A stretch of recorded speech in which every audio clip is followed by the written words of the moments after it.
Hey, what's up everyone? I hope you're all having a wonderful day or night. I hope you will enjoy today's video, so let's just get into it.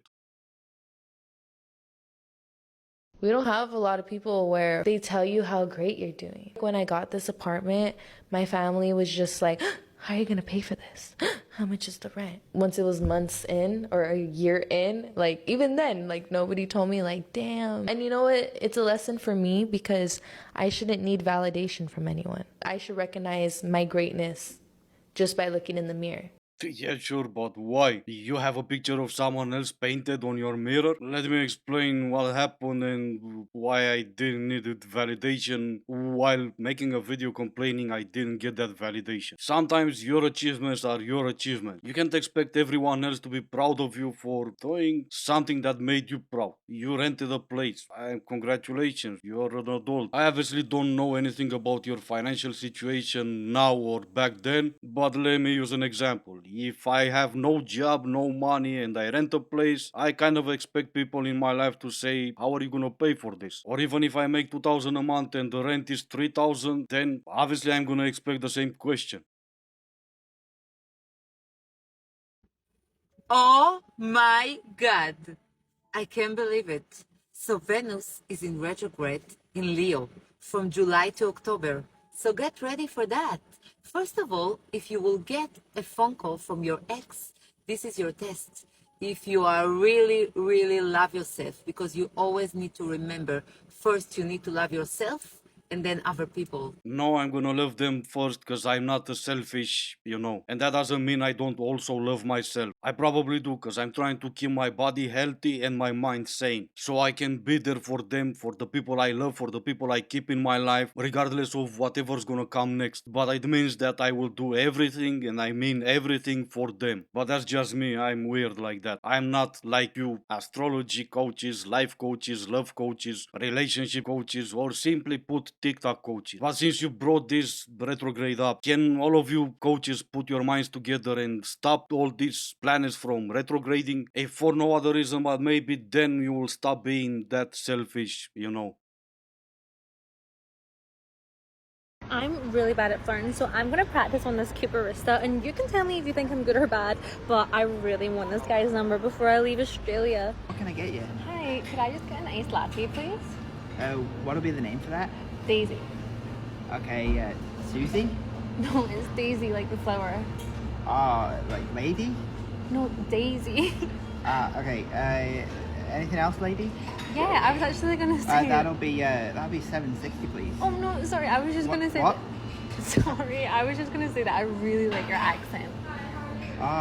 Thanks. That'll just be $7.60, please. Oh, okay, Thanks. okay.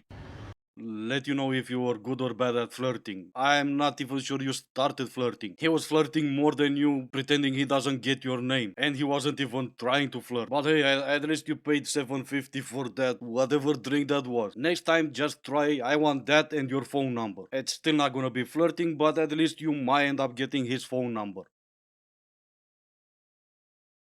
Okay, this is a question for the single men out there.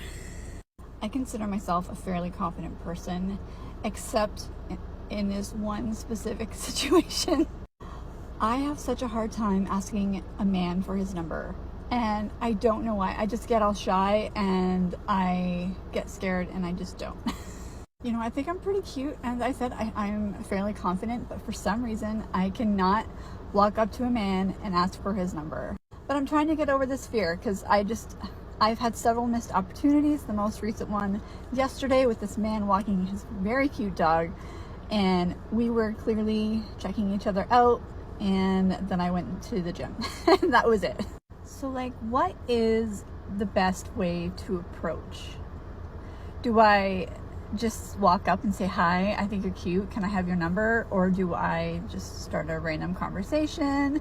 What do I do? You walk up to him and you say, "Do you mind if we take a picture together? I want to show Santa what I want for Christmas." Or yes, exactly what you've said. You walk up to him and you say hi. That is the starter of a conversation. You're gonna feel it from his answer if he's interested in having that conversation or not. And if you do feel like that conversation is only going one way, you don't ask for his number, because that will be the time when you do get rejected. "Hey, how are you?" That's the opener, and then he was walking his dog. There was at least 100 questions you could have asked about that dog to keep that conversation going. This weekend at the bar, I gave my phone to a group of men to live react to my Hinge profile and just kind of give me some honest feedback. I've never really had a dating app before, so it's really important to do the field research, you know? They said it was, for the most part, like, good. They were like, the photos are good. The one thing that I would change is the prompt about cats. And I did have to explain to them that it's not there for me to, I don't want to, like, talk about cats with you. I really don't. It's there to get rid of the men who passionately hate cats because, and I don't have the science to back this, but it is a scientific fact. Men who hate cats usually also hate women. And it must be true because you've said so. People who also don't like horses don't drive Ferraris. Also, people who are allergic to onions don't eat potatoes. I also don't have the science to back me up, but it's still scientifically proven because, I said so. I am that blunt. Add this to your dating profile and your money. I mean, yeah, there's nothing to write home about with this guy's looks, but it's like, all right, what else has he got? Personality? Not really. Good sense of humor? Not that I've seen. Any redeeming qualities? No, but he has such a successful podcast. Women should be lining up for the hopes of just a sliver of this man's time and attention. That's why I think it's so funny that he expects a woman to see a picture of him and be so excited and prioritize him above other men, like assuming they don't know about his podcast, right? They just see the picture, they see a little bio, and they're like, he's special. Maybe he is, maybe he isn't. But oh no, you're gonna take a look at the picture and swipe whatever, left or right. Yeah, that's every single dating app that was ever made. That's why they'll have you post pictures on your profile so people can see. And going by how successful his podcast is, with so many women choosing to go on that podcast, maybe he's special or maybe he's not. You've mentioned his personality, so let's take a look at yours. Nice. There you go. Making fun of a tragic event, no matter if you like the people involved or not, says quite a lot of your personality. But hey, let's take a look at some other traits. We can land on the moon in 1969, but in 2023, we can't figure out how to make a supportive one-piece swimsuit for busty gals. Yeah, but we're making TikToks. We're making TikToks complaining about stuff that no one else will while we're sitting in our beds waiting for someone else to make that for us. That makes sense, right? Maybe, who knows, sometimes in the next 10 years, a man will do that for you. The creator I stitched is awesome. Check her out. If you think that you're going to be 45 years old, no kids, not married.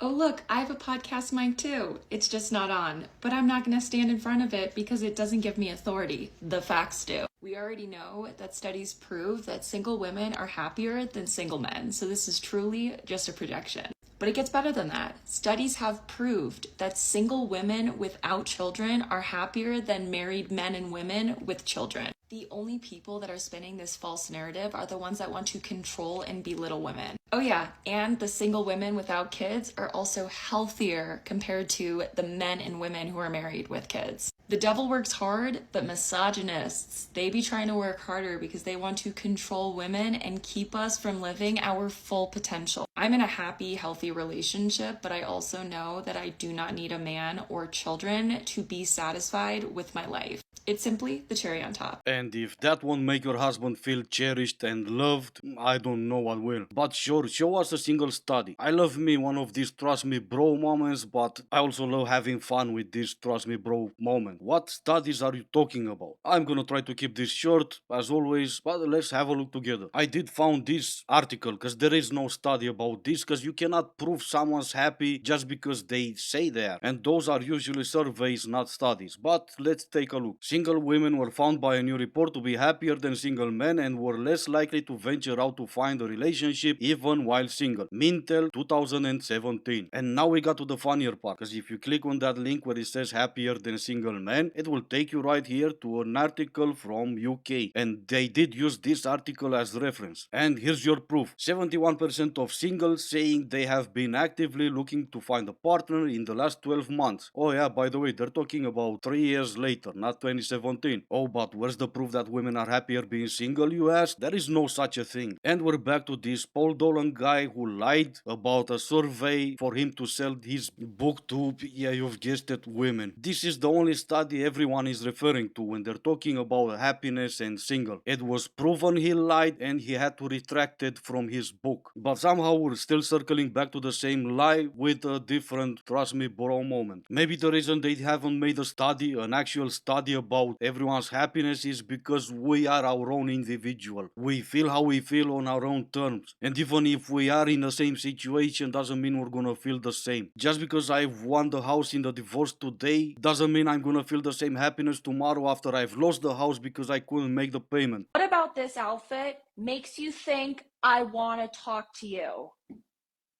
Yeah, stop. No one's talking to you no matter what your outfit is. Just stop. I get it, it's sad. With 9,000 followers, you get 16 views. I get the same with mine. Stop. And you made this video and it did work. You got 5,000 views. Great. But then after you got the 16, just stop.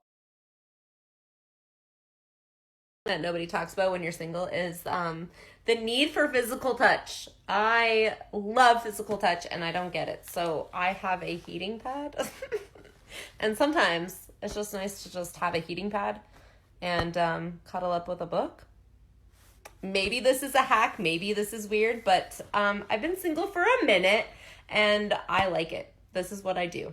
Okay? Maybe for an actual study there should be a following question. Okay, you're happy, that's great, but would you have it this way all the time, or would you rather be in a relationship? We all know by now that being over 50 and being single and trying to find someone compatible as a companion is like finding a needle in a haystack. There's a million of us out there that are all in the same boat, and yet we're alone. And I can't wrap my head around it. I think to myself, we both have our own incomes. We both have our own dwellings. What's making it so difficult? And I wish I could find the answer to that. And I don't want to be alone. And there's so many of you that don't want to be alone. And I definitely don't want my kids thinking, oh, gee, mom's having dinner alone tonight, or, someone's dad is having dinner alone tonight. I don't understand why, and hopefully we can figure this out. And if you have any ideas of why, let me know. Separating family units into single individuals because they're easier to lead could be one. Like I've said earlier, we keep circling to the same lie. We do know it's a lie, but we're still using it as an example or as a study. But I'm gonna let you guys tell me what you think in the comments, because all this happiness is ruining my vibe. And it's only Monday, the week's just starting. It was nice. Name 5 countries in Europe.